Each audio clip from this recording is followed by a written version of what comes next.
আজকের এই এপিসোডের প্রথম যে ঘটনাটি রয়েছে, এই ঘটনাটি আমাদেরকে যিনি পাঠিয়েছেন তার নাম শরণ ভৌমিক। ওনার বাড়ি নোয়াখালীতে। উনি একজন মাইক্রোবায়োলজিস্ট, কর্মরত রয়েছেন ব্র্যাক, চাঁদপুর সদরে। আর আরেকজন যিনি ঘটনা পাঠিয়েছেন তিনি আমার স্টুডেন্ট, তার নাম তাহিয়ান আল আশফানুর রহমান। তার বাসা Shikdar river view apartment, Dhanmondi. তার একটি ঘটনা এর আগেও আমরা প্রচার করেছি, এটি তার পাঠানো দ্বিতীয় ঘটনা। তো প্রথম ঘটনা থাকছে শরণ ভৌমিক ভাইয়ের। ঘটনাটি শুরু করার আগে সেই পরিচিত কথাগুলো যেগুলো বারবার বলি, এই ভিডিও লাইক বাটনে প্রেস করতে কিন্তু ভুলবেন না। আর এই ভিডিও লিঙ্কটা বেশি বেশি করে শেয়ার করে দিতে হবে, যাতে করে সত্যিকারের ভয়ের ঘটনার অনুভূতি আরো অনেকেই পেতে পারে। ঘটনাগুলো কেমন লাগছে তা জানিয়ে এই ভিডিওর কমেন্ট সেকশনে কমেন্ট করতে পারেন। এছাড়া আমাদের ফেসবুক পেজ এবং গ্রুপ তো রয়েছেই, সেখানে গিয়েও জানাতে পারবেন। যারা ঘটনা পাঠাতে চান তারা লিখে অথবা রেকর্ড করে যে কোনোভাবে ঘটনা পাঠাতে পারবেন afnandaharwalbd@gmail.com এই ইমেল অ্যাড্রেসে। ইমেল অ্যাড্রেসের স্পেলিংটা বলে দিচ্ছি, AFNANTHEHORRORWORLDBD afnandaharwalbd@gmail.com। স্পেলিংটাও আমরা আমাদের ভিডিওর ডেসক্রিপশনে দিয়ে রেখেছি। প্রিয় লিসেনার্স, আমার আরো একটি ইউটিউব চ্যানেল রয়েছে আফনান্স বি নামে, সেটার লিঙ্কও এই ভিডিওর ডেসক্রিপশনের একদম উপরের দিকে দেওয়া রয়েছে। সেখানে লেখা রয়েছে আফনান্স বি, সেখানে ক্লিক করলেই আপনারা আমার ওই চ্যানেলে ঢুকে যেতে পারবেন। সেখানেও সাবস্ক্রাইব করার অনুরোধ করছি। চলুন ঘটনায় চলে যাব। শরণ ভৌমিক ভাই এই ঘটনাটি সংগ্রহ করেছিলেন কাশ্মীর থেকে। কাজের সুবাদে উনি কাশ্মীরে গিয়েছিলেন, সেখান থেকেই ঘটনাটি সংগ্রহ করেছিলেন ওখানকার এক বন্ধুর কাছ থেকে। কাশ্মীরের রিয়াসি জেলায় উনি ঘুরতে গিয়েছিলেন। ওনার বন্ধুর ভাষ্য মতে ঘটনাটি ঘটেছিল 1992 সালের দিকে।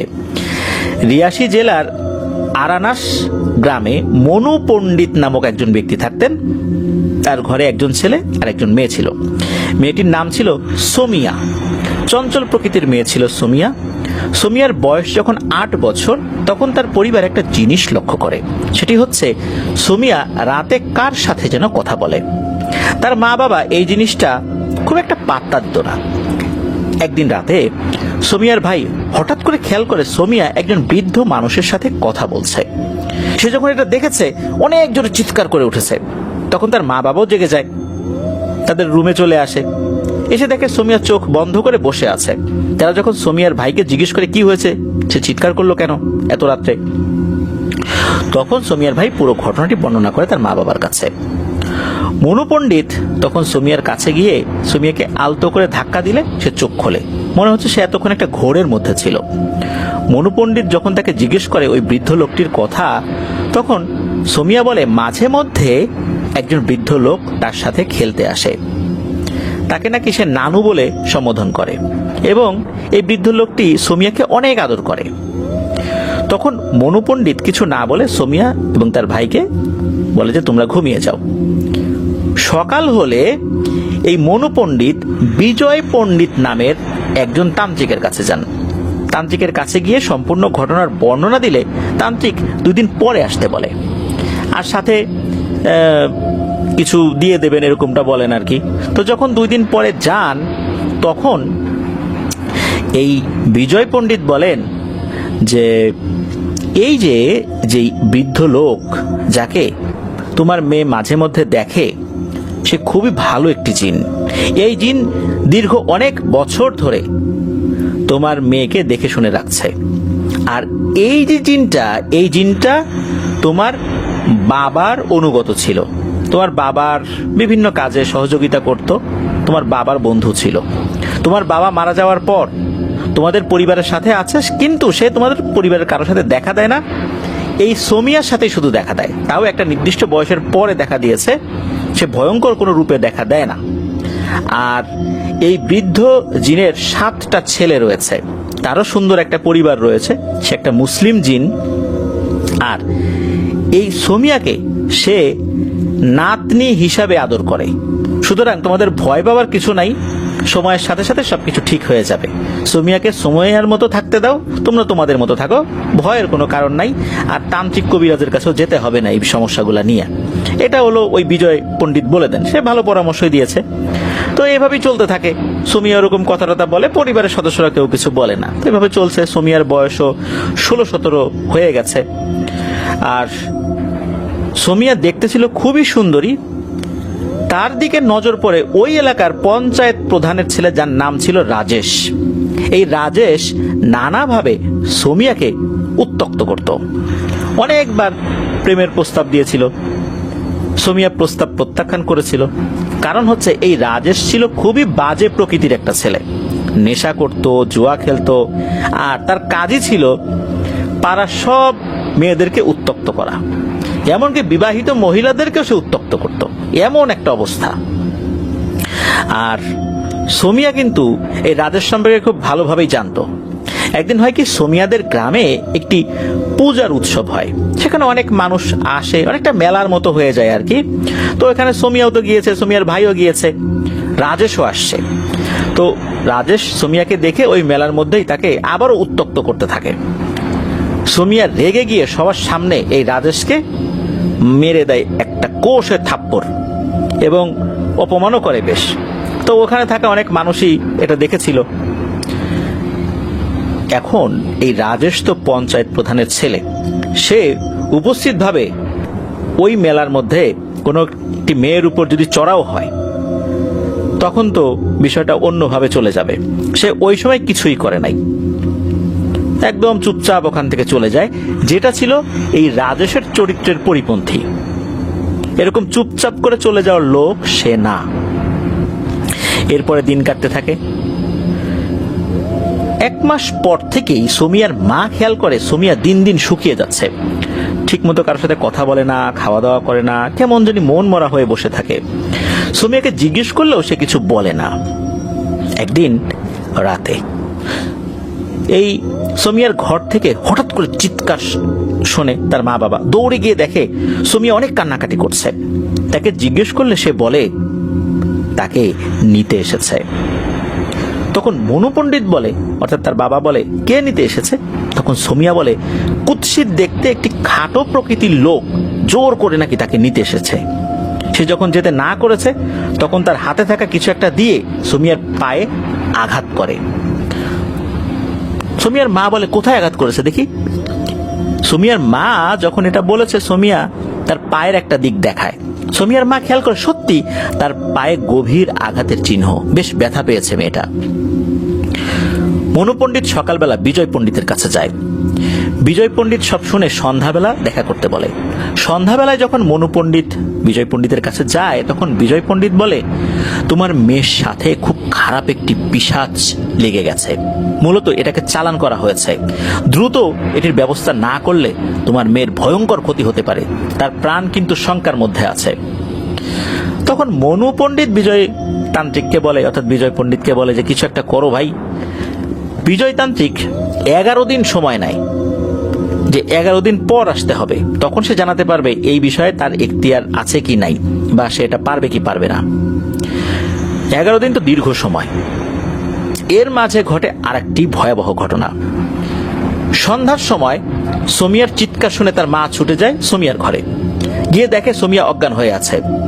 তার জ্ঞান ফিরে আসলে সে বলে, ওই লোকটি এসেছিল। ওই লোকটি এসে আমাকে অনেক ভয় দেখাচ্ছিল, আমাকে নিয়ে যেতে যাচ্ছিল। আমি যখন বাধা দেই, তখন সে আমার চুল ধরে অনেক জোরে টান দেয়, আর তখনই আমি চিৎকার দিয়ে অজ্ঞান হয়ে যাই।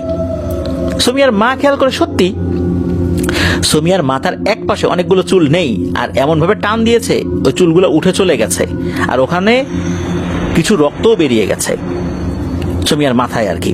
তো সুমিয়ার মা দ্রুত তার স্বামীকে, অর্থাৎ মনু পণ্ডিতকে ব্যাপারটা জানায়।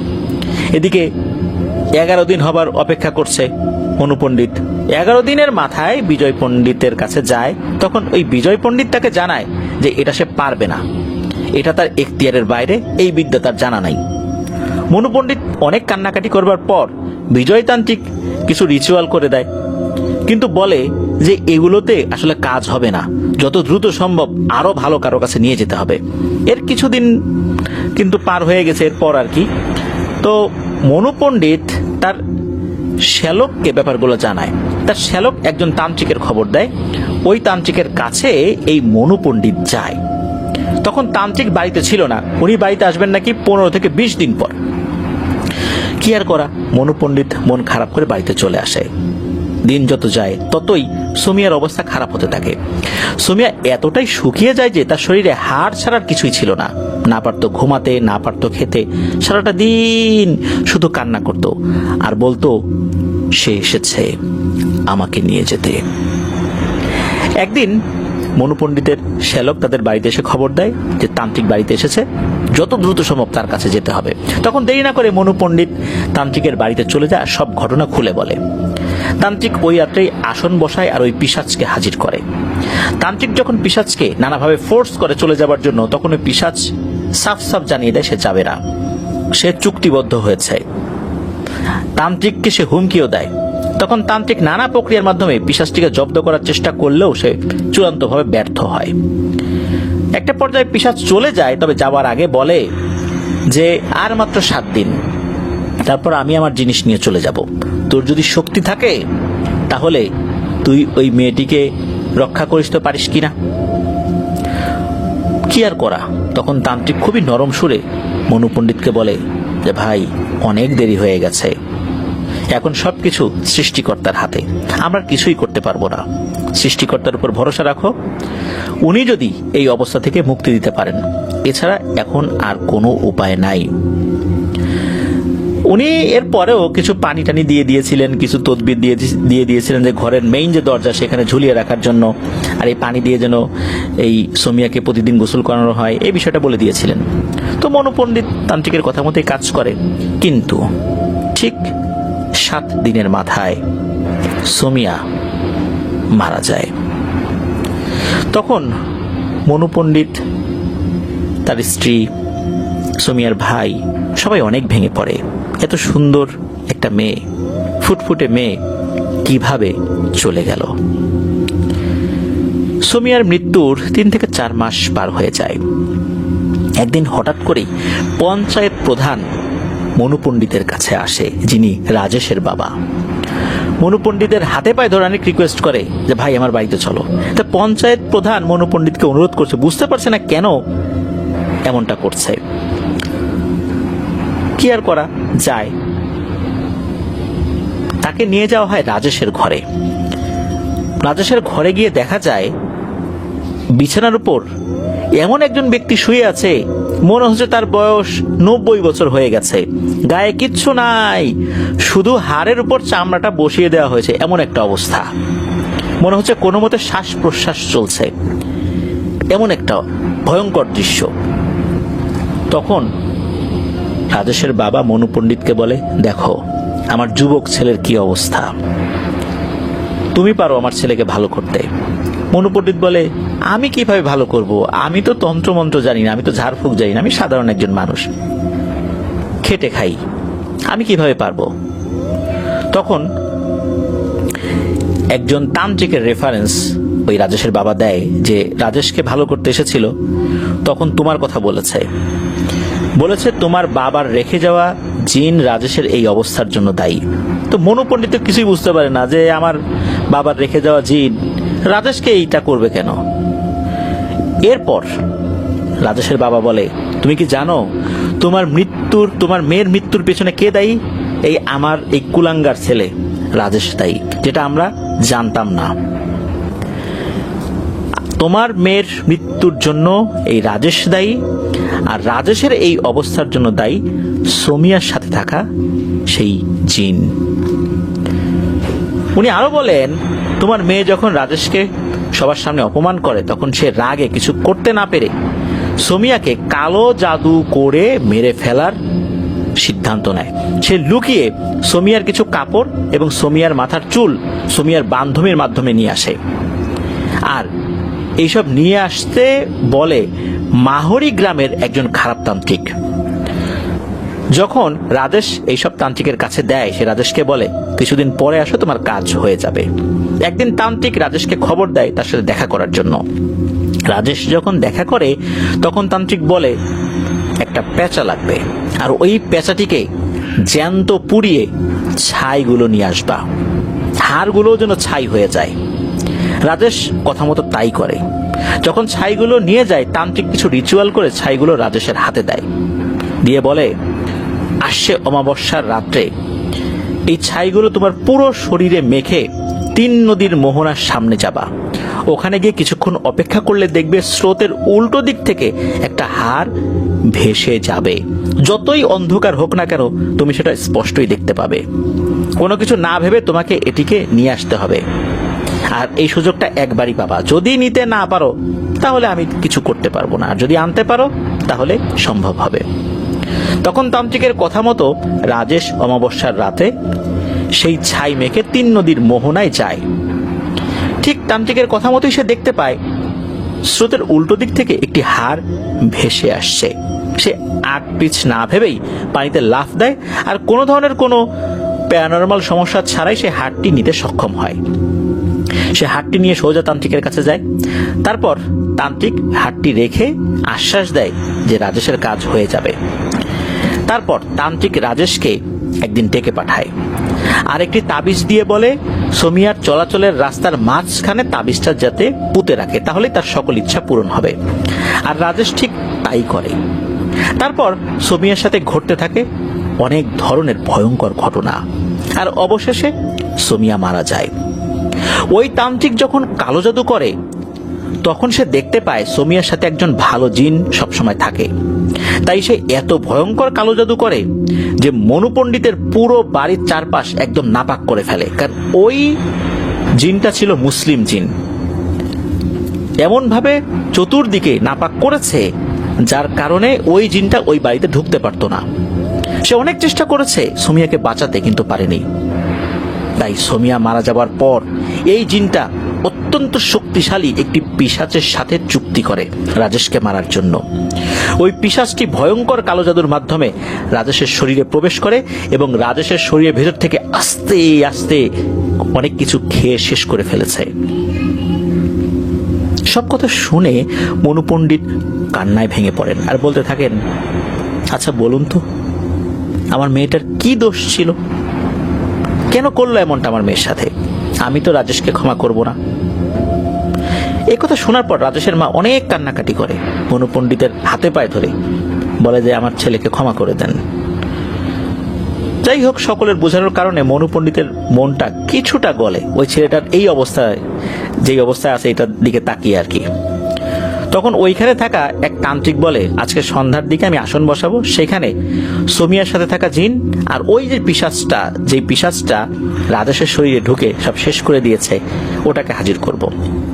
তুমি যদি ওই দিন এই দুইজনকে বোঝাতে পারো তাহলে হয়তোবা রাজেশ সুস্থ হতে পারে। সন্ধ্যায় আসন বসানো হয়। অনেক চেষ্টার পর ওই বৃদ্ধ জিনটাকে হাজির করতে পারে, কিন্তু ওই পিশাচটাকে কোনোভাবে হাজির করাতে পারে না। তখন ওই বৃদ্ধ জিনটা ওই তান্ত্রিককে প্রশ্ন করে কেন তাকে ডাকা হয়েছে। তখন তান্ত্রিক বলে, রাজেশকে কেন কষ্ট দিচ্ছেন এটা বুঝতে পেরেছি। ওর বয়স কম, একটা অন্যায় করে ফেলেছে, যা শাস্তি তো হয়েছেই, রাজেশকে ক্ষমা করে দেন। তান্ত্রিক তখন মনু পণ্ডিতকে বলে যে আপনি একটু বলেন না তাকে।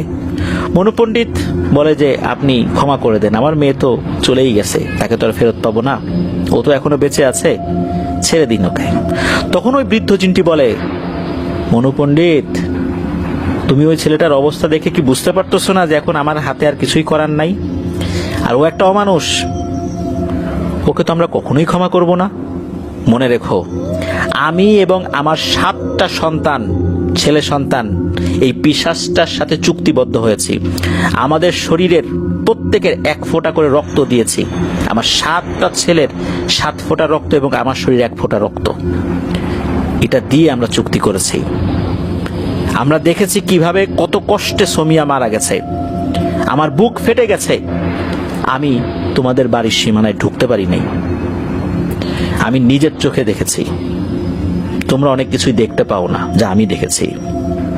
আমি এই কষ্ট আর নিতে পারছি না, যার কারণে আমি এই ভয়ঙ্কর পিশাচটার সাথে চুক্তি করেছি। কারণ আমি এই কাজ করতে পারতাম না, এটা আমার ধর্মে এটা নাই। মনে রেখো, রাজেশের শরীরে 3 ভাগের 2.5 ভাগ খাওয়া শেষ হয়ে গেছে, আর বাকি আধা ভাগ যেটা আছে এটাও অতি দ্রুত শেষ হয়ে যাবে। এখন যদি আমরা চুক্তি অনুযায়ী কাজ করি তাও মারা যাবে, আর যদি কাজ না করি তাহলে আরো কষ্ট পেয়ে মারা যাবে, কারণ ওর ভেতরে আর তেমন কিছুই নাই। মনে রেখো, রাজেশ যে কাজ করেছে তার আসল শাস্তি মৃত্যু। আমরা কেসাস করেছি, অর্থাৎ খুনের বদলে খুন। ও যেটা করেছে ওর সাথেই সেটাই করা হয়েছে। আমি জানি না আল্লাহ আমাদেরকে ক্ষমা করবেন কিনা, কিন্তু আমি, আমার স্ত্রী, আমার 7টা ছেলে, সোমিয়াকে এতটাই ভালোবাসতাম, ওর মৃত্যু আমরা কোনোভাবেই মেনে নিতে পারি নাই। আমি যে কত চেষ্টা করছি ওকে বাঁচানোর জন্য, আমি পারি নাই। সুতরাং যা করেছি সেটা আর কোনোভাবেই ফেরত আনা সম্ভব নয়। একথা বলেই ওই জিনটা চলে যায়। তান্ত্রিক বুঝতে পারে আর সম্ভব না। তান্ত্রিক রাজেশের বাবাকে বলে, আপনারা ছেলের শেষ কৃত্য করার আয়োজন করুন, আর উপায় নাই। আর ও যা করেছে এটাই তার শাস্তি। এটা বলেই তান্ত্রিক চলে যান। এরপরে রাজেশের বাবা আরো কয়েকজন তান্ত্রিককে দেখালেও সপ্তাহখানেকের মাথায় রাজেশের মৃত্যু হয়। এটাই ছিল ঘটনা। প্রিয় লিসেনার্স, আসলে কি বলবো, এই যে কাজগুলো মানুষ করে ইদানিং এটা বেশি বেড়েছে। আমি সবসময় বলি, যারা কালো জাদু বিশ্বাস করে না, যে জাদু টোনা বলে কিছু নাই, তাদের ক্ষতি করা আরো বেশি সহজ। আর যারা মুসলিম বলে যে আমি কোরআন মানি, হাদিস মানি, কিন্তু জাদু টোনা বিশ্বাস করি না, এমন কথা যদি আমাকে কেউ বলে, আমি বলি, আচ্ছা কোরআন তো মানেন, সূরা ফালাক নাস এটা নিশ্চয়ই পড়েছেন? বলে হ্যাঁ পড়েছি। তখন আমি বলি যে পবিত্র কোরআনের একটা আয়াত যদি কেউ অস্বীকার করে, উনি কি মুসলিম থাকতে পারবে? বলে না, পারবে না। তখন আমি বলি, আপনি কি জানেন যে সূরা ফালাক নাস নাজিল হওয়ার প্রেক্ষাপটটা কি? বলে না, তা তো জানি না। তখন আমি বলি, পবিত্র কোরআনের একাধিক জায়গায় সেহের শব্দটা উল্লেখ আছে, অর্থাৎ জাদু, এটা কি জানেন? বলে যে না, এটা তো ভালো করে জানি না। আমি তাহলে পাল্টা প্রশ্ন করি, তাহলে কিভাবে বললেন যে কোরআন মানি, হাদিস মানি, অথচ কোরআনের মধ্যে কতগুলো জায়গায় সেহের শব্দটা উল্লেখ আছে, অর্থাৎ জাদু শব্দটা উল্লেখ আছে? আর রাসূলুল্লাহ সাল্লাল্লাহু আলাইহি ওয়াসাল্লামকে জাদু করা হয়েছিল, তার প্রেক্ষাপটে সূরা ফালাক এবং নাস নাজিল হয়েছে। যিনি সমগ্র মানব জাতির মধ্যে শ্রেষ্ঠ, সমস্ত নবীকুলের মধ্যে শ্রেষ্ঠ, তার উপর জাদু করা হয়েছে। আর আপনি আমি কোথাকার কোন কীট পতঙ্গ? আমাদের উপর জাদু কাজ করবে না? তখন এনারা চুপ হয়ে যান। তখন বলে হ্যাঁ আসলেই তো তাই, এটা সেটা, এই ধরনের কথা বলে। তো আপনাদেরকে যদি কেউ বলে, যারা মুসলিম, নামাজ পড়ে, কোরআন পড়ে, তারা কোরআন বিশ্বাস করে, হাদিস বিশ্বাস করে, কিন্তু জাদু বিশ্বাস করে না, জাদুটোনা বিশ্বাস করে না, কালো জাদু বিশ্বাস করে না, তাদেরকে অন্তত সূরা ফালাক এবং নাস নাজিল হওয়ার প্রেক্ষাপটটা জানাবেন, অথবা জানতে বলবেন যে আপনারা জানেন। আর পবিত্র কোরআনের একাধিক জায়গায় সেহের শব্দটা উল্লেখ আছে, এটা সম্পর্কে জানাবেন। জাদুটোনা যদি নাই থাকতো, তাহলে রাসূলুল্লাহ সাল্লাল্লাহু আলাইহি ওয়াসাল্লাম কেন বিভিন্ন দোয়া শিখিয়ে দিয়েছেন যে এগুলো করলে জাদুটোনা কাজ করবে না? জাদুটোনা যদি না থাকতো তাহলে বলতো এগুলা কাজ করে না, এগুলা ভেলকিবাজি, এটা সেটা। রাসূল সাল্লাল্লাহু আলাইহি ওয়াসাল্লাম তো বলে যেতেন। কিন্তু রাসূলুল্লাহ সাল্লাল্লাহু আলাইহি ওয়াসাল্লাম অনেকগুলো আমল শিখিয়ে গিয়েছেন, যে আমলগুলো করলে আল্লাহর রহমতে আমরা ব্ল্যাক ম্যাজিক থেকে রক্ষা পেতে পারি। আল্লাহ আমাদেরকে হেফাজত করুন। প্রিয় লিসেনার্স, আল্লাহ আমাদেরকে বোঝারও তৌফিক দান করুন। চলুন আমরা চলে যাব আমাদের এবারের এপিসোডের পরবর্তী আরো একটি নতুন ঘটনায়।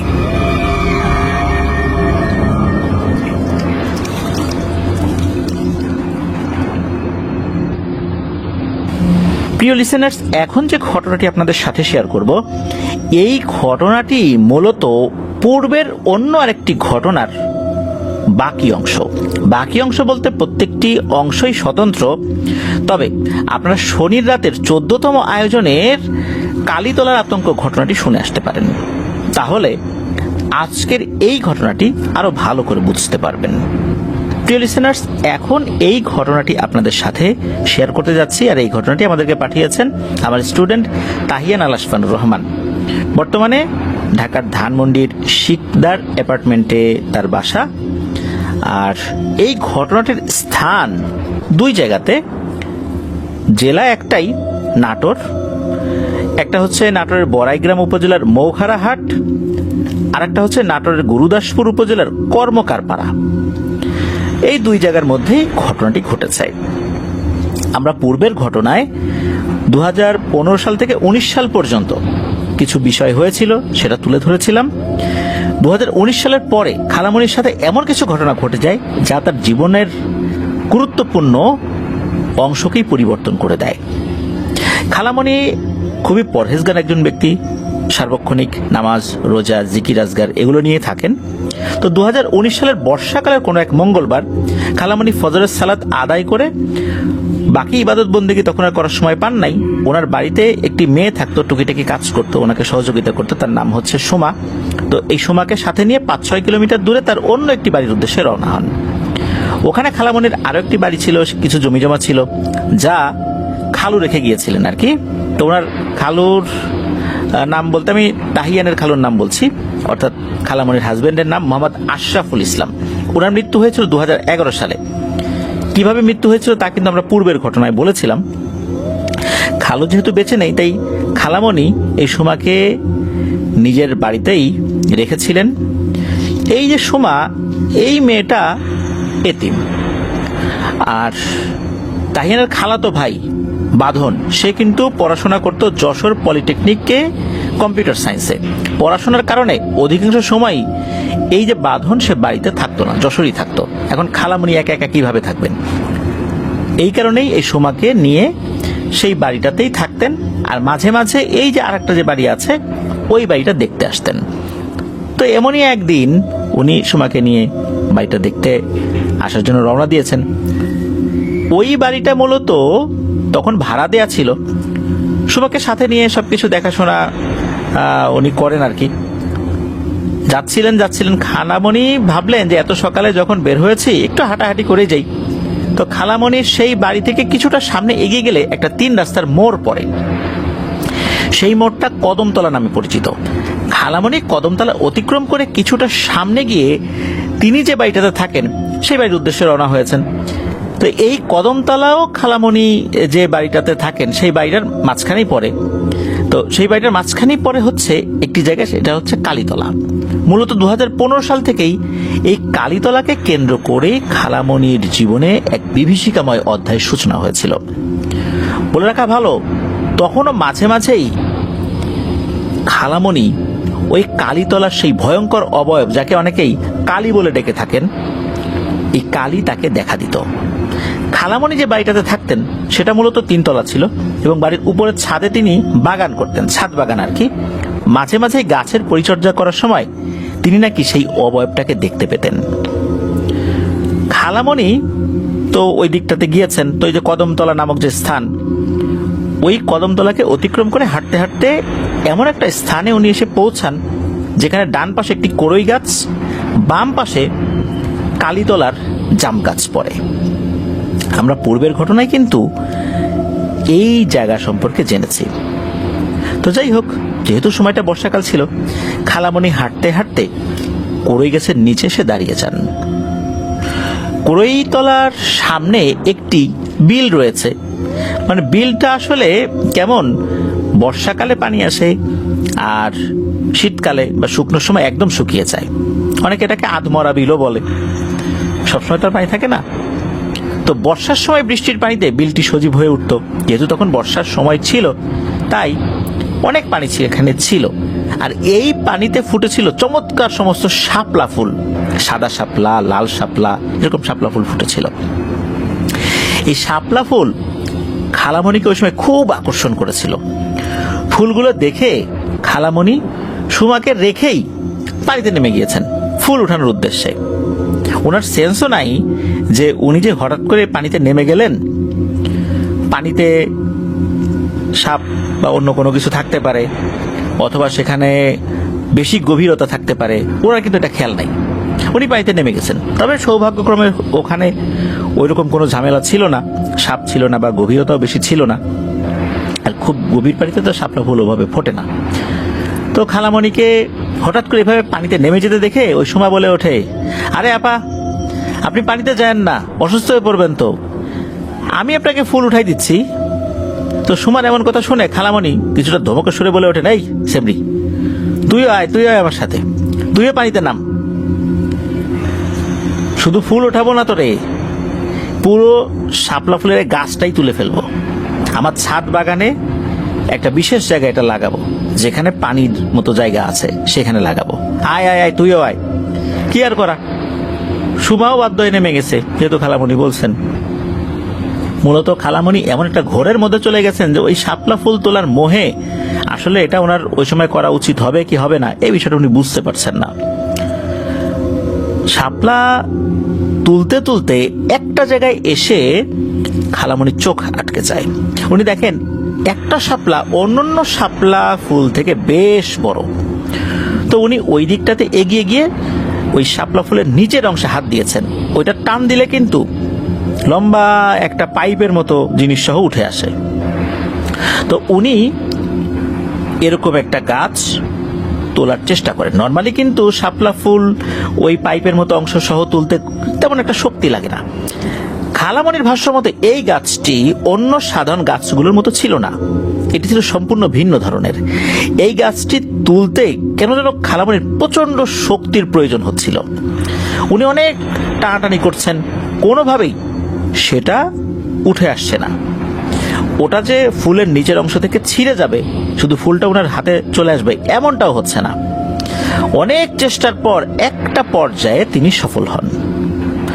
খালামণি চিন্তা করলেন যে এটা তো বেশ পরিপক্ক একটা শাপলা ফুল, গাছ সহ একদম পানির যেই অংশে শেকড় থাকে আর কি, ওইটা সহ চলে আসছে। তো উনি চিন্তা করলেন যে ছাদ বাগানের একটা অংশে উনি হাউজের মতো করেছেন, তো ওইখানে মূলত এটা লাগাবেন উনি। ওই সময় নাকি স্থানীয় এক পাগল ওই জায়গাটি থাকে, ওই জায়গাতেই ঘোরাফেরা করে আর কি। তো পাগল পেছন থেকে বলে ওঠে, হে হে হে, দেখ দেখ, মরা গরু নিয়ে যাচ্ছে। খালামণি কিন্তু পাগলটিকে চিনতেন, ওই পাগলটার নাম ছিল হচ্ছে দয়াল। পাগল হঠাৎ করে এভাবে বলে উঠলো হেসে দিয়ে যে দেখ দেখ, মরা গরু নিয়ে যাচ্ছে। খালামণি তো এটার অর্থ বুঝতে পারলেন না, উনি আর ওই দিকটাতে খেয়াল করলেন না। কিছুক্ষণ হেঁটে খালামণি বাড়িতে এসে পৌঁছান। তো ঘরে না ঢুকে উনি সরাসরি ছাদে চলে যান, সুমাকে সাথে নিয়ে। ছাদ বাগানের একটি হাউজে গাছটি রোপণ করেন তিনি। তো গাছটিকে রোপণ করে তিনি নিচে এসে ফ্ল্যাটে প্রবেশ করেন। খালামণি প্রতিদিন ফজরের সালাত আদায় করে জিকির আজগার করে কিন্তু চা খেতেন, যা খালামণির প্রতিদিনের একটা অভ্যাস। তিনি নিজের ঘরে প্রবেশ করে ঘড়ির দিকে তাকালেন, দেখলেন তার চা খাবার সময় হয়ে গিয়েছে। খালামণি সুমাকে বললেন যে তুই আমার চা তৈরি করে দে, আমি ঘরগুলো একটু ঝাড়ু দিয়ে দিই। তো সবগুলো ঘর ঝাড়ু দেওয়া শেষ করে খালামণি যখন ওনার ছেলে অর্থাৎ বাঁধন তার ঘরে প্রবেশ করে, তখন হঠাৎ করেই উনি মেঝেতে অজ্ঞান হয়ে পড়ে যান। এরপরের ঘটনা সুমার মুখ থেকে শোনা। তো সুমা বলেন যে হঠাৎ করে যখন ওই খালামণি অজ্ঞান হয়ে পড়ে যান, এরপর নাকি তিনি প্রলাপ বকতে শুরু করেন, মানে এলোমেলো কথাবার্তা বলছেন যে এই যে বাঁধন যিনি, উনি তো লেখাপড়ার কারণে যশোরে থাকতেন, তার সম্পর্কে বলছেন। আর এই যে খালামণি, ওনার কিন্তু একটা কাপড়ের দোকান ছিল যেটা কয়েকজন কর্মচারী দেখাশোনা করত। তো উনি যখন চেতনা হারিয়ে প্রলাপ বকতে শুরু করেন, তখন এই সুমা দৌড়ে গিয়ে নিচ থেকে কয়েকজন কর্মচারীকে ডেকে নিয়ে আসেন।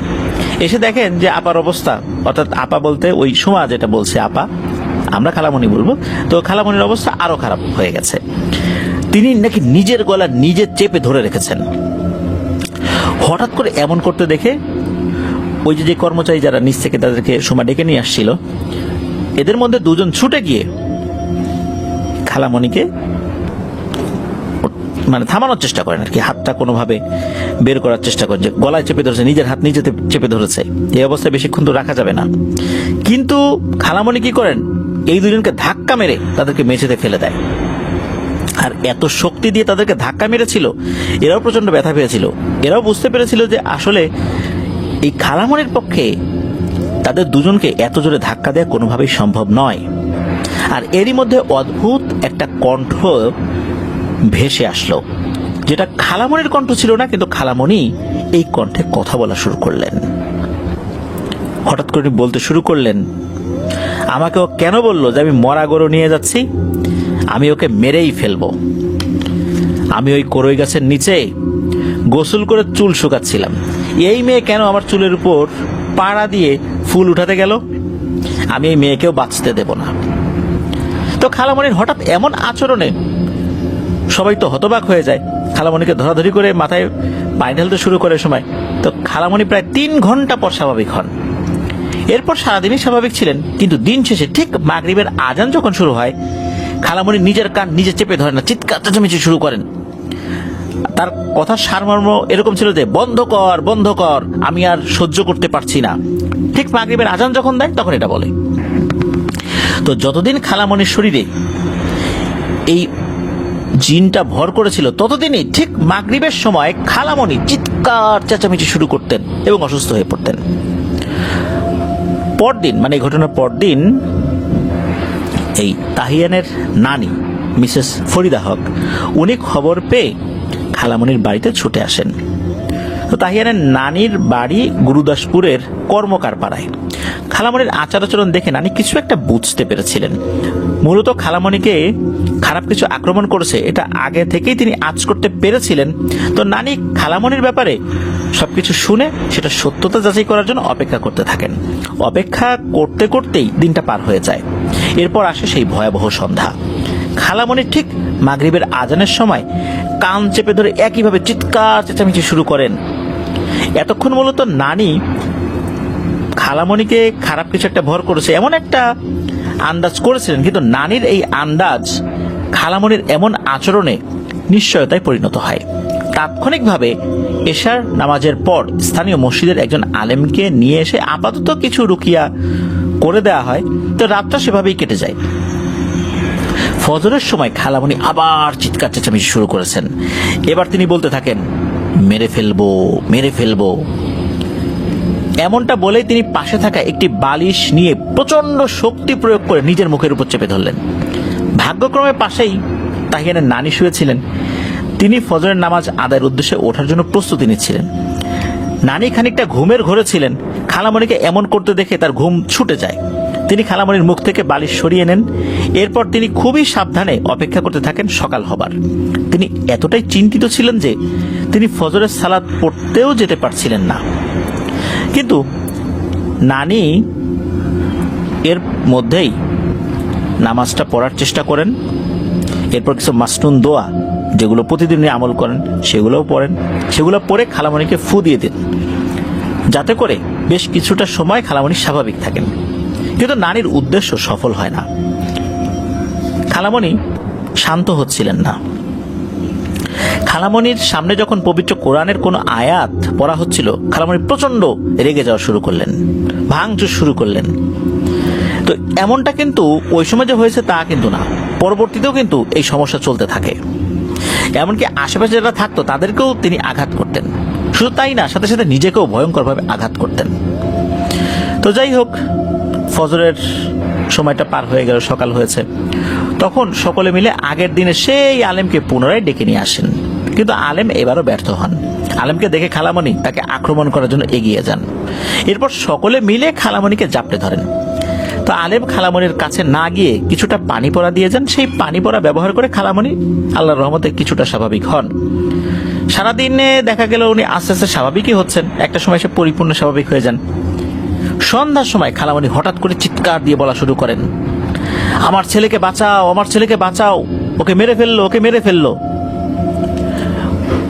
অর্থাৎ তার যে ছেলে বাঁধন, তাকে বাঁচানোর কথা বলা হচ্ছে।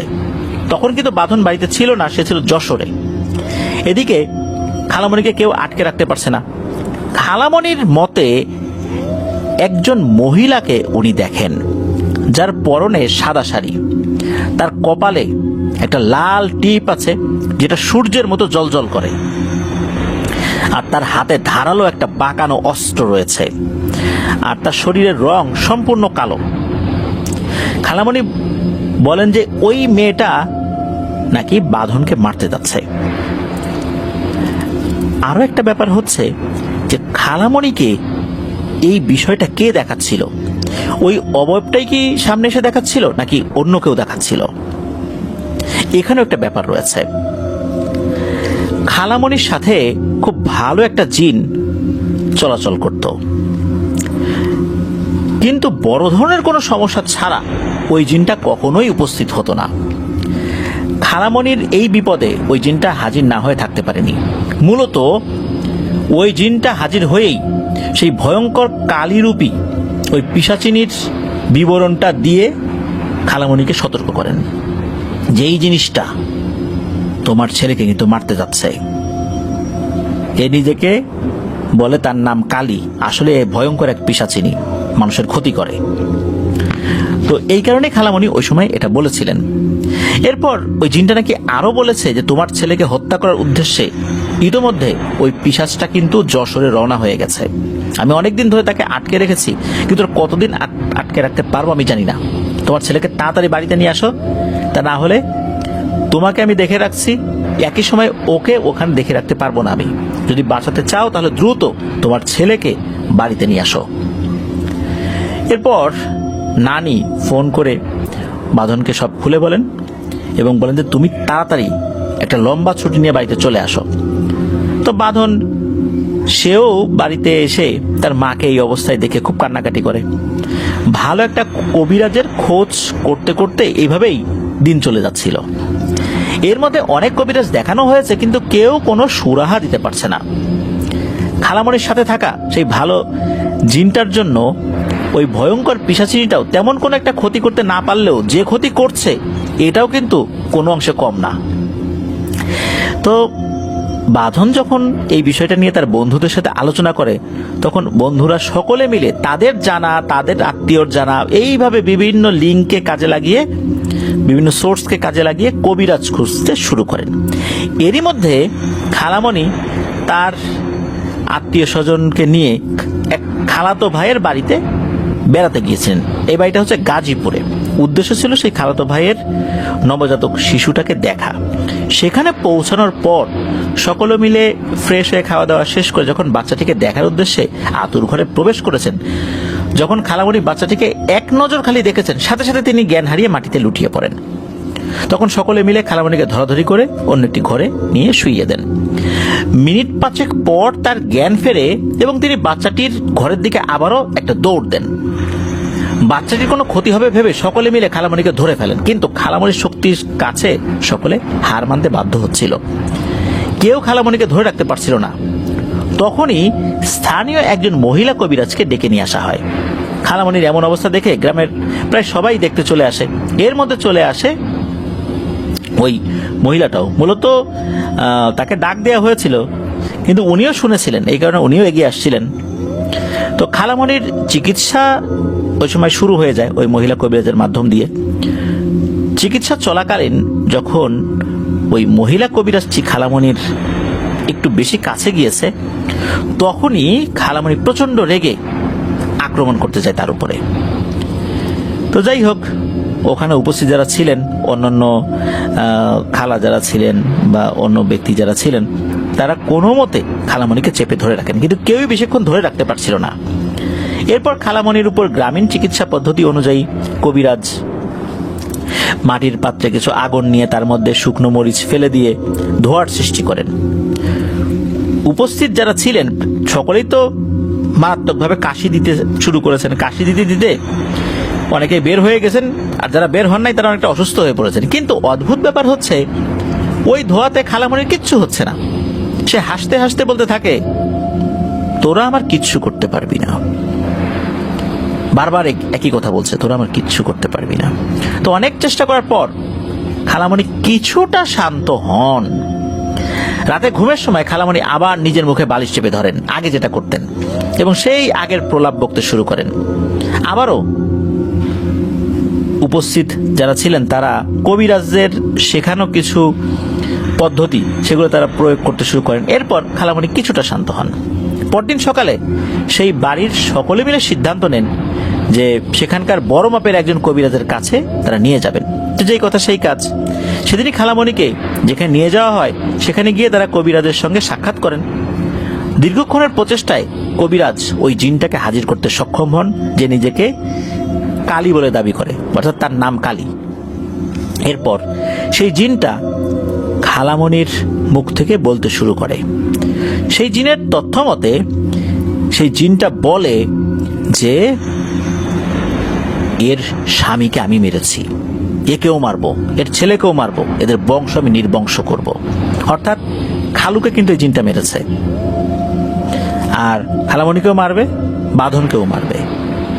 তো কবিরাজ যখন সবকিছু শুনলেন তো খালামণির চিকিৎসা শুরু করেছেন। এরপর খালামণি প্রায় 2 দিন সুস্থ ছিলেন পরিপূর্ণভাবে। 2 দিন পর খালামণি আবার এই তাহিয়ানদের বাড়িতে আসেন, অর্থাৎ ধানমন্ডি শিকদার মেডিকেলের অ্যাপার্টমেন্টে। প্রথম দিন তিনি স্বাভাবিক ছিলেন একদম। এরপর তাহিয়ান নিজেই কিছু ঘটনার প্রত্যক্ষদর্শী হয়ে যায়। যদিও তাহিয়ান তখন বেশ ছোটই ছিল, 2019 সালের কথা বলছি, এখন 2025 সাল। তো ওই সময় যতটুকু সে দেখেছে সেটা তার স্পষ্ট মনে আছে। যেমন একদিন সন্ধ্যাবেলায় খালামণি চিৎকার করে বলছিলেন, হে আমাকে মিষ্টি দে, মিষ্টি দে, মিষ্টি খাবো, রক্ত খাবো, আমাকে রক্ত দে। তো বড় বোনের এমন অবস্থা দেখে তাহিয়ানের আম্মু বিচলিত হয়ে পড়েন। তিনি খুব দ্রুত মিষ্টির ব্যবস্থা করেন। তো তাহিয়ানের নানি সেদিন খালামণির সঙ্গেই ওনাদের বাড়িতে এসেছিলেন। তো নানি কি করবেন ওই সময় বুঝতে পারছিলেন না, ঢাকাতে উনি তখন কি ব্যবস্থা নেবেন। তিনি খালামণিকে জোর করে বিছানার উপর শুয়ে দেওয়ার চেষ্টা করেন এবং পানির উপরে দোয়া দরুদ পড়ে সেই পানি ওনার চোখে মুখে ছিটা দিতে থাকেন।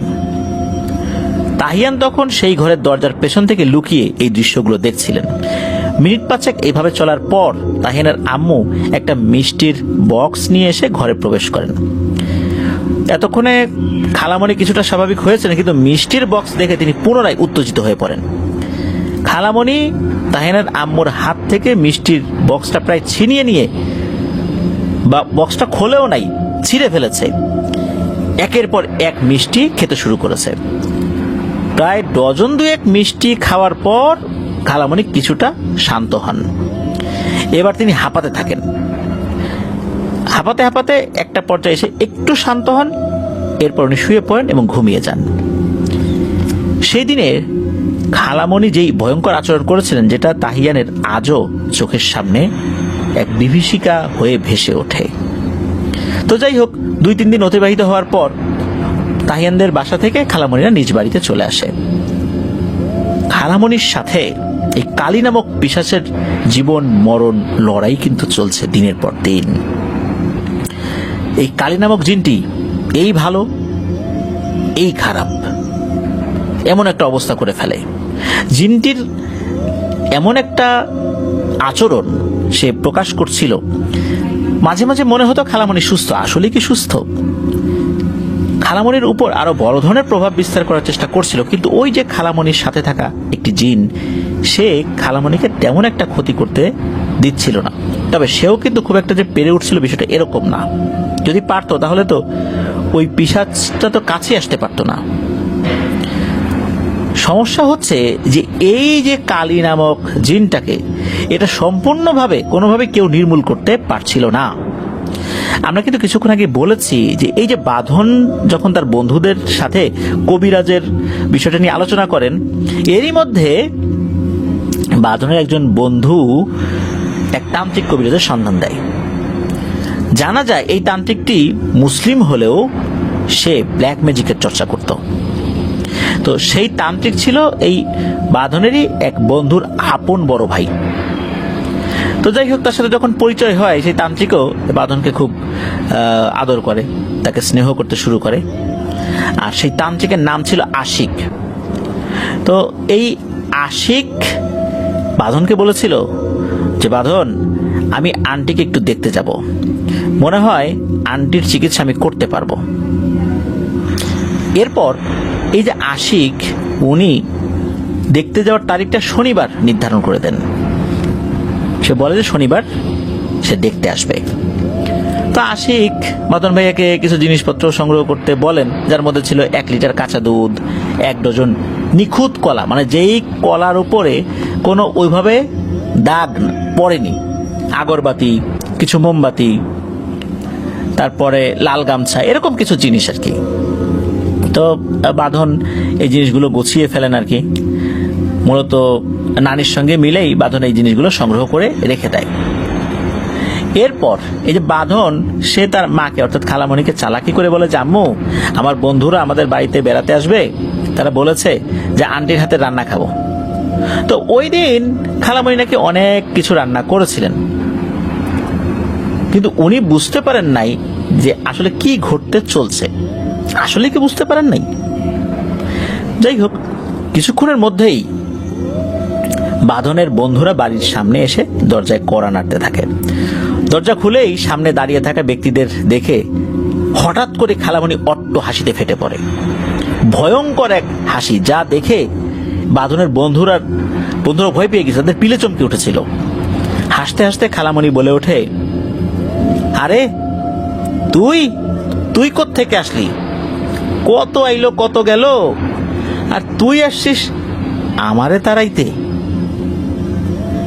অদ্ভুত ব্যাপার হচ্ছে, এই কথাটুকু বলেই খালামণি সম্পূর্ণ স্বাভাবিক হয়ে যায়। ওইখানে যে আশিক নামে যে তান্ত্রিকটা ছিল, মূলত তাকে দেখেই খালামণি এই কথাটা বলেছিলেন। এরপর খালামণি স্বাভাবিক হয়ে যান। তো খালামণি সকলকে স্বাভাবিকভাবে আপ্যায়ন করলেন। সমস্ত কাজকর্ম শেষ করে খালামণি নিজের ঘরে প্রবেশ করেন। আর বাঁধনের বন্ধুরা পূর্বের সিদ্ধান্ত মোতাবেক ওই তান্ত্রিককে রিচুয়াল করার যে প্রস্তুতি, সেই প্রস্তুতিতে সহযোগিতা করতে থাকেন। এরপর তান্ত্রিক খালামণিকে পাশের ঘরে রেখেই চেষ্টা করতে থাকেন ওই জিনটাকে হাজির করার জন্য, কিন্তু ওই জিনটা কোনোভাবেই হাজির হচ্ছিল না। অনেকক্ষণ যাবৎ রিচুয়াল করার পর হঠাৎ করেই ওই জিনটা খালামণির শরীরে হাজির হয়। খালামণির শরীরে হাজির হয়েই ওই জিনটা বিকট শব্দে চিৎকার চেঁচামেচি শুরু করে। এখানে বলে রাখা ভালো, ওই তান্ত্রিক কবিরাজের সঙ্গে গোপনে বেশ কয়েকজন আসছিল, যারা তান্ত্রিক কবিরাজকে সাহায্য করত। কারণ অনেক কাজ আছে যে কাজে এক্সপার্ট যারা, এরকম কারো সহযোগিতার প্রয়োজন হয়, তাদেরকে বাইরে রেখেছিলেন উনি। তো খালামণির ঘরে গিয়ে তান্ত্রিক কবিরাজ একটি গোল বৃত্ত আঁকে। শুরুতে কিন্তু গোল বৃত্ত ওই তান্ত্রিক আঁকে নাই, সে পাশের ঘরে থেকে এই চেষ্টাটা করছে। যখন বোঝা গেছে যে খালামণির শরীরে ওই জিনটা ঢুকেছে, তখনই অন্য লোকদেরকে সাথে নিয়ে খালামণির ঘরে ঢুকে খালামণি চতুর্দিকে গোল বৃত্ত এঁকে দেন, যাতে করে ওই জিনটা বের হতে না পারে। আর আগের থেকে সংগ্রহ করা এই যে কাঁচা দুধ সহ বাকি উপকরণগুলো খালামণির সামনে এসে রাখা হয়, সবাই মিলে সামনে রাখে। এরপর শুরু হয় রিচুয়াল। তো কবিরাজ প্রথমেই একটি খাতাতে একটি মূর্তি অঙ্কন করেন। এরপর শুরু হয় খালামণির সাথে তর্ক বিতর্ক। তান্ত্রিক খালামণিকে বলেন যে, তুই কে, কথা বল, কোথা থেকে এসেছিস? তান্ত্রিকের এমন কথা শুনে খালামণি অট্ট হাসি হেসে বলে, তোকে আমি কিচ্ছু বলবো না, তোর কোনো ক্ষমতাই নেই আমার কিছু করার। অযথা এখানে সময় নষ্ট করার জন্য আসছিস আর আমাকে বিরক্ত করছিস। যত বিরক্ত করবি এই মেয়েকে আমি তত বেশি কষ্ট দেব, আর চাইলেও তোরা বাঁচাতে পারবি না এদেরকে। আমি সবাইকে মেরে ফেলবো, আর বেশি বাড়াবাড়ি করলে তোকেও মেরে ফেলবো, এরকম হুমকি দেয়। প্রিয় লিসেনার্স, আমরা এই ঘটনার শুরুতে দয়াল নামক এক পাগলের কথা কিন্তু বলেছিলাম, যে ওই শাপলা ফুলের গাছ তোলা দেখে, বিশেষ করে বড় শাপলা যেটা তোলে, পরবর্তীতে একটু শক্তি লেগেছিল যেটা তুলতে, সে কিন্তু বলেছিল যে মরা গরু নিয়ে যাচ্ছে। তো খালামণি ওই সময় খুবই রাগের স্বরে বলে ওঠে, দয়াল কেন আমাকে বললো মরা গরু নিয়ে যাচ্ছে, আমিও ওকে মেরে ফেলবো। আশিক যে, সে তো দয়ালকে চেনে না, সে তো চমকে উঠছে যে আরে এই দয়ালটা আবার কে, কাকে মারতে চায়। তো যাই হোক, এরপর খালামণি 4 থেকে 5 জনের নাম উল্লেখ করে, বলে আমি এদের সবাইকে মেরে ফেলেছি। অদ্ভুত ব্যাপার হচ্ছে, সত্যি খোঁজ নিয়ে জানা যায় এরা প্রত্যেকেই অস্বাভাবিকভাবে মারা গিয়েছে। তখন তান্ত্রিক খালামণিকে জিজ্ঞেস করেন, কি চাস তুই? তখন খালামণি বিশ্রীভাবে হেসে বলে, ওর ছেলেকে চাই। তান্ত্রিক বলে, আচ্ছা তুই কি বিবাহিত? বলে হ্যাঁ। তোর সন্তান আছে? বলে হ্যাঁ আছে। তখন ওই তান্ত্রিক বলে, তা তুই তো কোনো না কোনো সন্তানের মা, তাহলে তুই এই মায়ের বুকটা কেন খালি করতে চাস? মূলত তান্ত্রিক এভাবে ইমোশনাল কথা বলে ওই অবয়বটাকে শান্ত করার চেষ্টা করছিলেন। এর মধ্যে কি হয়, তান্ত্রিকের এই কথা শুনে, ওই সময় তো খালামণি পজেসড অবস্থায় ছিলেন, ওখানে তো বাঁধনও ছিল, তাকে বুকে জড়িয়ে ধরেন, কিছুক্ষণ শান্ত থাকেন। ওই সময়ে এক পর্যায়ে আবার বাঁধনকে ধাক্কা দিয়ে দূরে ফেলে দেয় এবং বলে ওঠে, রক্ত খাবো আর এই ছেলেকেও মেরে ফেলবো। এবার তান্ত্রিক কিছুটা রাগান্বিত স্বরে বলে ওঠে, এখানে তোর জন্য দুধ কলা রাখা আছে, এগুলো খেয়ে চলে যা। তখন ওই অবয়বটা বলে, আমাকে রক্ত দে, এগুলো এখন খাবো না, এগুলোতে এখন রুচি নেই, এখন রক্ত দে, না হলে সব কিছু ধ্বংস করে দেবো। কিন্তু একথা শোনার পর তান্ত্রিক কিছুটা নরম সুরে বলে ওঠে, তুই কি পেলে চলে যাবি বলতো? তখন ওই অবয়বটা বলে যে, কালী মন্দিরের যে পুরোহিত আছে ওকে দিয়ে একটা পাঠা বলি দিবি, রক্তটুকু শুধু আমার, আর মাংস দরিদ্রদের মাঝে বিলিয়ে দিবি। এই কাজটা করতে হবে আসছে অমাবস্যায় রাত ঠিক 3টার সময়। এই কথাটুকু বলেই ওই অবয়বটা খালামণির শরীর থেকে চলে যায়। উপস্থিত যারা ছিলেন তারা খালামণিকে যারা ধরে রেখেছিলেন তাদের একজন ঘটনাক্রমে, যেহেতু খালামণি নড়াচড়া করছিলেন, অস্থির অবস্থায় ছিলেন, ওই একজন আর কি ভুলবশত খালামণির পায়ের উপরে পাড়া দিয়ে রেখেছিলেন। খালামণি বারবার পা সরিয়ে কাউকে লাথি দেওয়ার চেষ্টা করছেন, পা ছোটাছুটি করছেন এই জন্য। এরপর যখন সকলে মিলে খালামণিকে বিছানায় শুইয়ে দিল, সবাই অন্য ঘরে চলে গেল, ওই যে ছেলেটা যে খালামণির পায়ের উপরে পা দিয়ে চাপ দিয়ে রেখেছিলেন, ওই ছেলেটা লক্ষ্য করে যে তিনি ওই পায়ে আর কোনো শক্তি পাচ্ছেন না, এমনকি হাঁটতেও পারছেন না। ছেলেটার নাম ছিল সৈকত। তান্ত্রিক সৈকতকে কিছু ঝাড়ফুঁক করে দিল, কিন্তু কোনো লাভ হলো না।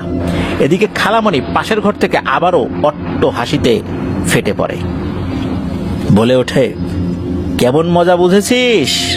কার শরীরে পা দিয়েছিস তুই? তখন ওই যে তান্ত্রিক বুঝতে পারে আসলে খালামণি যে স্বাভাবিক হন, বা এই যে ব্যাপারটা মোটেও স্বাভাবিক হন না, উনি সবসময় পজেসড অবস্থায় থাকেন। এই স্বাভাবিক অবস্থা যেটা দেখা যায়, হয়তোবা কিছুটা দূরে চলে যায়, তারপরেও নিয়ন্ত্রণ করে, আবার মাঝে মাঝেই শরীরের ভেতরে চলে আসে। তো এই কথা শুনেছে যে কার শরীরে পা দিয়েছিস তুই, তান্ত্রিক তখন বলেন যে ওটা আবার ফেরত এসেছে। তখন ওই তান্ত্রিক, তারপর বাঁধন, আরো যারা কয়েকজন ছিলেন তারা আবার খালামণির কাছে যান। তখন একটা কৌশল অবলম্বন করে তান্ত্রিক বলে নানিকে যে, আপনি আপনার নাতিকে আপনার মেয়ের কাছে পাঠান, তারপর আমি একটা কথা বলছি সেটা আপনি ওর সামনে বলবেন। তো সেটা বলে, সেটা কি, যে নানি বাঁধনকে নিয়ে খালামণির কাছে দেন, আর খালামণি যেন তাকে বুকে জড়িয়ে ধরেন এমন ভাবে আর কি দেন আর কি। আর নানি বলেন, এই যে তোমার সন্তান, তুমি রাগ করো না। এরকম একটা কৌশল অবলম্বন করেন, তান্ত্রিক এটা বলেছিলেন আর কি। তো যখন এরকমটা করেছে, খালামণি কি করেছে, কারণ তার ভেতরে তো ওই জিনিসটা আছে, আস্তে করে মুখটা বাঁধনের কানের কাছে এসে ফিস ফিস করে বলছে, আমার গায়ে পা দিয়েছে, ওর এত বড় সাহস। তো তখন বাঁধন সে বলে ওঠে যে, আম্মা তুমি ওকে মাফ করে দাও। তো এই কথা শোনার সাথে সাথে বলে ওঠে, ভিতর থেকেই ওইটা বলে ওঠে যে, ঠিক আছে, ওকে আমার পা ধরে সালাম করতে বল। অদ্ভুত হলেও সত্য, উপস্থিত সবাই এটা দেখেছে, ওই যে সৈকত ছেলেটা যার এক পা মোটেও নাড়াচাড়া করতে পারছিল না, সে কোনো মতে এসে খালামণির পা ধরে সালাম করার সাথে সাথে তার পাটা একদম স্বাভাবিক হয়ে যায়। এরপর ওই তান্ত্রিক খালামণিকে কিছু চিকিৎসা দেন এবং বলে দেন খুব শীঘ্রই একটা পাঠা বলি দিবেন, তা না হলে কিন্তু এই সমস্যার সমাধান হবে না। তো তান্ত্রিকের কথা মতো মৌখারা হাট থেকে একটা পাঠা কেনা হয়। এরপর খোঁজা শুরু হয় পুরোহিতকে। দু একজন পুরোহিত পাওয়া যায়, কিন্তু তারা কোনোভাবে রাজি হচ্ছে না। তারা বলে যে আপনারা কিন্তু বুঝতে পারতেছেন না যে আপনারা কোন ফাঁদে পড়তে যাচ্ছেন। আমরা কিন্তু বুঝছি, আমরা এই কাজ করব না। আপনারাও মরবেন, আমরাও মরব, এই কাজ করা যাবে না, এটা বিশাল একটা ফাঁদ, সব কথা বলতে পারবো না, আমরা এটা করতে পারবো না। এখন ওনারা কিন্তু রাজি হন না। ওনারা নিশ্চয়ই এর ভিতরে এমন কোনো ছল চাতুরির গন্ধ পেয়েছেন যে এই কাজটা করলে হিতে আরো বিপরীত হবে, আর তাদের জন্য সেটা বিপজ্জনক হবে। এর মধ্যে হয় কি, এই বাঁধন সে একজন আলেমের খোঁজ পান। উনি কোরআনে হাফেজ, তার নাম হচ্ছে রুহুল হুজুর নামে উনি পরিচিত। তো উনি সবকিছু শোনেন। তখন ওনারা বলেন যে খবরদার এই কাজটা করতে যাবেন না, এই কাজটা করলে কিন্তু বড় বিপদ হবে। আমি চেষ্টা করে দেখি কোনো কিছু করতে পারি কিনা। এরপর ওই যে রুহুল হুজুর, উনি একটা ফোন দিয়ে আটেন, বাঁধনের সাথে পরামর্শ করেন, বাঁধনের নানির সাথে পরামর্শ করেন, একটা ফোন দিয়ে আটেন যে কিভাবে ওনারা কাজটা করবেন। তবে উনি বলে দেন আগে এই পাঠাটাকে বিক্রি করে দেন, যেহেতু কিনছেন টাকা দিয়ে, পাঠাটা বিক্রি করে দেন, পাঠাটাকে আর কোনো বলি টলি দিতে হবে না। তবে পাঠাটা বিক্রি করে দেওয়া হয় আর কি। তো উনি একটা দিন ঠিক করেন, ওই দিনে উনি খালামণিকে দেখতে আসবেন। তো সেই অনুযায়ী উনি খালামণির বাড়িতে চিকিৎসা করতে আসেন। তো সন্ধ্যার সময় খালামণি ড্রয়িং রুমে বসে আছেন। তখন খালামণির একজন কর্মচারী দরজায় কড়া নাড়েন। তো খালামণির দরজা খুলে কর্মচারীকে দেখে বলে ওঠেন, কিরে তুই এখন, কোনো দরকার? ওই লোকটা মুচকি হেসে বলেন, ভাবি আপনাকে দেখতে আসলাম, কেমন আছেন? খালামণি লোকটিকে বলে যে আচ্ছা তুই আসছিস, আচ্ছা ড্রয়িং রুমে বয়, কোনো কথা আছে, চা খেয়ে যা, এটা বলেছেন। এটা বলে উনি রান্নাঘরে তার জন্য চা বানানোর জন্য ঢুকেছেন। ওই সময় দরজা দিয়ে ওই যে রুহুল হুজুর, উনি সহ আরো 10-15 জন লোক ঘরে ঢুকছে। ওনার ঘরে প্রবেশটা এরকম ছিল, মাঝে মাঝে আমরা কিছু সিনেমায় দেখি না যে ভিলেন 10-12 জন লোক নিয়ে স্লো মোশনে ভয়ঙ্কর গতিতে আসতেছে, উনি ওইভাবে প্রবেশ করছেন। আর রুহুল হুজুরকে তো খালামণি চিনতেন না, আগে থেকে কোনোভাবেই চিনতেন না। মূলত সবার সাথে পরামর্শ করছেন, এবং রুহুল হুজুর যখন পরামর্শ করছেন, উনি এমন একটা পদ্ধতি অবলম্বন করছেন যাতে কোনোভাবেই এই যে কালি যে পিশাচ, এ কোনোভাবেই যেন বুঝতে না পারে যে উনি কি করতে যাচ্ছেন। তো উনি যখনই ঢুকছেন, এতদিন কি হয়েছে যে কোনো তান্ত্রিক কবিরাজ আসলে হো হো করে হেসে দিত খালামণি, উল্টো হুমকি দিত। তো খালামণি যখন রান্নাঘরে আসেন, যখনই ওই রুহুল কবিরাজ 10-15 জন লোক নিয়ে ভিতরে ঢুকছে, খালামণি ছোটাছুটি শুরু হয়ে যাচ্ছে। উনি যে কোথায় দৌড় দিবেন, এই বাড়ি ছেড়ে কোথায় পালাবেন, উনি এদিক ওদিক ছুটছেন, মানে উনি পালায় যাবেন এই বাসা ছেড়ে। তখন ওই রুহুল কবিরাজ বলেন যে সবাই মিলে ধরো একে। সবাই মিলে দৌড়ে তাকে ধরে ফেলে। তখন তো এই যে বাঁধন ছিল, নানি ছিল, সবাই মিলে ধরছে। যখন ধরছে তখন ওই রুহুল হুজুর কাছে আসেন। কাছে আসার পর উনি কিছু দোয়া পরে ফু দেন, ফু দেওয়ার পরে হেসে দেন। তখন রুহুল হুজুর বলে ওঠেন, কিরে কোথায় পালাবি, তোকে তো আটকে ফেলেছি রে, খুব জ্বালাইছিস, এই মহিলার শরীরে তোকে এখন আটকে ফেলছি, তোর এখন আর কিচ্ছু করার নাই, এখন আমি যা বলবো তুই তাই করবি। তো আসলে রুহুল হুজুর এমন একটা পদ্ধতি অবলম্বন করছেন, এমন একটা সময় বেছে নিয়েছেন, এবং এমন কিছু পদ্ধতি অবলম্বনের মাধ্যমে, কৌশল অবলম্বনের মাধ্যম দিয়ে উনি সাথে সাথে, মানে ঢোকার সাথে সাথে ওই যে জিনটা, সে তো বুঝতে পেরেছিল যে আমার আর নিস্তার নাই, পালাতে হবে। আর তখনই ওই জিনটাকে পালানোর কোনো সুযোগ না দিয়ে খালামণির শরীরের মধ্যে বন্দি করে ফেলেন।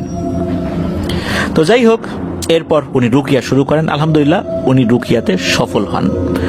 উনি ওই জিনটাকে এমন একটা পদ্ধতিতে খালামণির শরীর থেকে আলাদা করে দেন যে ওই জিনটা খালামণির উপরে প্রভাব বিস্তার করতে পারবে না। এরপর উনি 21 দিনের জন্য কিছু আমল দিয়ে যান। আর ওই রুহুল হুজুর বলেছিলেন যে ঠিক এখন থেকে 7 দিনের মাথায় একজন ফকির এই বাড়িতে আসবে, তাকে তৃপ্তি করে পেট পুরে খাওয়াতে হবে। কি কি রান্না করা হবে এটাও উনি বলে দিয়েছিলেন। আর রুহুল হুজুর কি পদ্ধতি ওই সময় অবলম্বন করেছিলেন সেই জিনিসটা বলা নিষেধ, এই জন্য তাহিয়ান এই বিষয়ে বলে নাই, অর্থাৎ তার যে রুকিয়ার পদ্ধতিটা এটা বলা নাকি নিষেধ ছিল, যার কারণে এটা বলা গেল না। সত্যি 7 দিনের মাথায় একজন ফকির এসেছিল, খালামণি নিজ হাতে ওই ফকিরকে খাইয়ে দিয়েছিলেন, বেড়ে বেড়ে খাইয়ে দিয়েছিলেন। ফকির অনেকক্ষণ ধরে, মানে খাওয়ার পর অনেকক্ষণ ধরে খালামণির মাথায় হাত দিয়ে রেখেছিলেন, অনেকক্ষণ ধরে উনি বিড়বিড় করে বিভিন্ন দোয়া পড়েছিলেন, তারপরে জোরে জোরে দোয়া করেছিলেন খালামণির জন্য, আল্লাহ তাআলা তুমি তাকে সুস্থতা দান করো, এটা সেটা এরকম অনেক কিছু বলেছিলেন আর কি। তো এরপর উনি চলে গিয়েছিলেন। পরবর্তীতে ওই রুহুল হুজুরের কাছে জানা যায় এই যে ফকিরটা এসেছিলেন উনি ছিল একজন জিন। অনেকে ভয় পাবে বলে তিনি ফকিরের বেশে এসেছিলেন, আর খাবারটা উনি খেয়েছিলেন সাদাকা হিসাবে। আর এই যে কালী নামক যেই পিশাচিনিটা মানুষকে খুব বিরক্ত করত, মূলত এটাকে ভয়ঙ্করভাবে একটা শাস্তি দিয়েছিলেন এই জিনটা। সাধারণ কোনো জিনের মাধ্যমে এটা আসলে করা যেত না, যেমনটা হয়েছিল খালামণির সাথে থাকা জিন, সে শক্তিশালী হওয়ার পরে সাথে পেরে উঠছিল না। তো যাই হোক, খালামণি আল্লাহর রহমতে একদম ম্যাজিকের মতো আল্লাহর রহমতে পুরোপুরি সুস্থ হয়ে যান। অদ্ভুত ব্যাপার হচ্ছে যে খালামণি এই যে সময়টা পার করেছেন প্রায় 2.5 মাস, উনি শুধু বলেন যে শাপলা তোলার পর উনি বাড়িতে আসছেন, এরপরে ওনারা কিছু মনে নেই। আর এই যে উনি সুস্থ হয়েছেন এতটুকুই উনি বুঝতে পারছেন। তার মানে হচ্ছে এই 2.5 মাস উনি কোথায় গিয়েছেন, কি করেছেন, কি খেয়েছেন, কার সাথে কথা বলেছেন, ওরা কিচ্ছু মনে নাই। অর্থাৎ ওই যে তান্ত্রিক আশিক সে ঠিকই বলেছিল তাকে দেখা যায় স্বাভাবিক, আসলে স্বাভাবিক না, তার পুরো চেতনাটাই এক মায়াজালে আবদ্ধ হয়ে গেছে। দূর থেকে কখনো নিয়ন্ত্রণ করে, কখনো কাছ থেকে নিয়ন্ত্রণ করে। তার জীবন থেকে যে 2.5 মাস চলে গেল, মাঝখানে কি হয়েছিল সে কিচ্ছু মনে করতে পারে না। যাই হোক, এরপরে ওই যে হুজুর উনি খালামণিকে ফোন দিয়েছিলেন একদিন, ফোন দিয়ে বলেছিলেন যে আপনি কেমন আছেন, কোনো সমস্যা আছে কিনা। খালামণি তখন বলেছেন না, আল্লাহর রহমতে কোনো সমস্যা নেই, আলহামদুলিল্লাহ ভালো আছি। এরপর খালামণি হুজুরের কাছে কিছু দোয়া শিখতে চেয়েছিলেন। খালামণি বলেছিলেন যে আপনি আমাকে আপনার উত্তরসূরি বানান। তখন হুজুর হেসে বলেছিলেন যে আসলে অনেক আমল আছে যেটা আপনি পারবেন না, এটা আপনার জন্য ভয়ানক। শুধু আপনার জন্য না, যে কোনো মহিলা মানুষের জন্যই সেই আমলগুলো ভয়ানক হতে পারে। তারপরও যতটুকু আপনাকে শেখানো যায় আমি শেখাবো। এরপর নাকি ওই হুজুর বিভিন্ন ধরনের পরীক্ষা নিরীক্ষা করেছেন খালামণিকে, কোরআনী বিভিন্ন আমল দিয়েছেন। খালামণি আল্লাহর রহমতে প্রত্যেকটাতেই উত্তীর্ণ হয়েছিলেন। তো এরপর বেশ কিছু বিষয়ে খালামণি আয়ত্ত করেছিলেন। ওই যে দয়াল পাগল, প্রিয় লিসেনার্স মনে আছে শুরুর দিকে বলেছিলাম যে বলেছিল যে মরা গরু নিয়ে যাচ্ছে। এই ঘটনার অল্প কয়েকদিন পর গ্রামের এক পুরনো কবরস্থানে এই দয়ালের লাশ পাওয়া যায়। তার মাথাটা সম্পূর্ণ উল্টো দিকে ঘোরানো ছিল, অর্থাৎ তার মাথাটা এই পিঠের দিকে ঘোরানো ছিল। তো দয়ালকে কে মারলো কেউ বুঝতে না পারলেও অনুমান কিন্তু অনেকেই করেছিলেন। সুনির্দিষ্ট প্রমাণ না পাওয়া গেলেও সবাই ধারণা করেছিলেন সেই কালীতলার আতঙ্ক, এই কালীটাই এই নিরীহ পাগলটাকে হত্যা করেছে, কারণ সে বলেছিল সেই কাজগুলো করবে। তো খালামণির শুধু ওই শাপলা গাছটা নিয়ে এসে সে যে ছাদে রোপণ করেছিল, অর্থাৎ সে বাড়িতে আসছে, এইটুকুই মনে ছিল। এরপরে কিচ্ছু মনে নেই। দেখুন প্রিয় লিসেনার্স, মাঝখানে সে খুব স্বাভাবিক ছিল, সেই সময়ের স্মৃতিও তার মনে নাই। এভাবেই কিন্তু জীবনের 2.5 মাস উনি হারিয়ে ফেলেছেন, কিছুই মনে করতে পারেন না। খালামণি আল্লাহর রহমতে এখন বেশ কিছু আমল শিখেছেন। উনি নাকি আয়না দেখা, আয়না পড়া, এই জিনিসগুলো এখন শিখেছেন, এটা উনি পারেন আর কি। তো তার জন্য শুভকামনা রইল, তাহিয়ানের জন্য শুভকামনা রইল। আর প্রিয় লিসেনার্স, আজকের এপিসোডে যারা যুক্ত থেকে ঘটনাগুলো শুনলেন সকলের জন্যই শুভকামনা রইল। প্রিয় লিসেনার্স, ঘটনাগুলো কেমন লাগলো তা জানিয়ে এই ভিডিওর কমেন্ট সেকশনে কমেন্ট করতে পারেন। এছাড়া আমাদের ফেসবুক পেজ এবং গ্রুপ তো রয়েছেই আপনাদের হরর ওয়ার্ল্ড নামে, সেখানেও আপনারা কমেন্ট করে আপনাদের মতামত জানাতে পারেন। যারা ঘটনা পাঠাতে চান তারা লিখে অথবা রেকর্ড করে যে কোনোভাবেই ঘটনা পাঠাতে পারবেন afnanthehorworldbd@gmail.com এই ইমেল অ্যাড্রেসে। ইমেল অ্যাড্রেসের স্পেলিংটা হচ্ছে AFNANTHEHORWORLDBD afnanthehorworldbd@gmail.com। স্পেলিংটা আমরা আমাদের ভিডিও ডেসক্রিপশনে দিয়ে রেখেছি, সেখানে গিয়ে স্পেলিংটা চেক করে নিতে পারবেন। প্রিয় লিসেনার্স, আজকের এপিসোড এখানেই শেষ করছি। আসছে বৃহস্পতিবার আপনাদের পাঠানো ঘটনাগুলো নিয়ে থার্সডে নাইটে নতুন আরেকটি এপিসোড নিয়ে ইনশাল্লাহ হাজির হচ্ছি। সবাই ভালো থাকবেন, সুস্থ থাকবেন, আমার জন্য দোয়া করবেন, আমার পরিবারের জন্য দোয়া করবেন, আপনাদের জন্য দোয়া রইল, আপনাদের পরিবারের প্রত্যেকের জন্য দোয়া রইল। মহান আল্লাহ সুবহানাহু ওয়া তাআলা আমাদেরকে ভালো রাখুন, সুস্থ রাখুন, নিরাপদে রাখুন, আফনান হরর ওয়ার্ল্ডের সাথে রাখুন। আসসালামু আলাইকুম।